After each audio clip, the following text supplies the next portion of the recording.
Hello and welcome back to the channel. I'm really glad to have you here.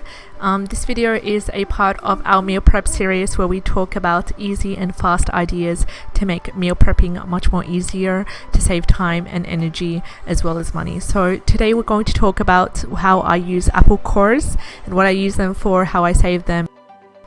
When buying apples, I usually opt to buy organic apples just because I want to avoid the pesticides and the chemicals that are used in non-organic apples, or we go to collect apples in bulk whenever the apple season actually comes in. And here in Finland it's really nice because there's a lot of apple trees around the area, especially in certain forests, so we always go apple picking around late summer, early autumn.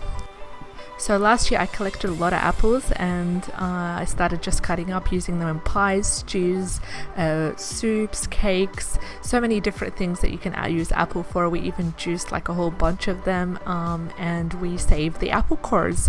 So we saved the apple cores in either a bag or a freezable container into the freezer, and they last for a very long time. So as soon as I cut the apples, in order to avoid them being brown as much as possible, I save them into the freezer.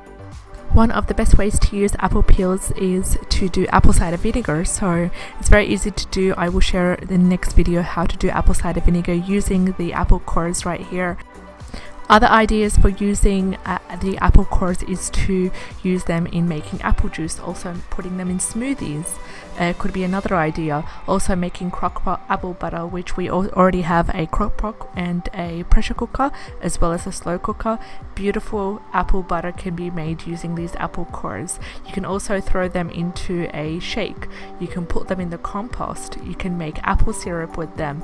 You can even do a face mask with them by using the cores, pureeing them, removing the seeds, adding a little bit of honey, and then applying it to your face. This really helps to lighten and tighten the area.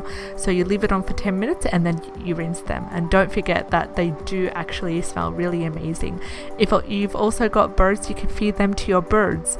You can make so much different things with them. Another recipe that I also make is using the apple cores is just putting a bunch of apple cores that I've de-seeded into the slow cooker or into a actual pot on the stove top in low heat and just simmering it and then eating the leftover puree. This is really good for the gut. It's really good for people who have digestive issues, and it's also been one of the best remedies for leaky gut. I hope you enjoyed the video. Do let me know if you're interested in knowing more about different meal prep ideas. I'll see you in the next video. Take care and bye bye.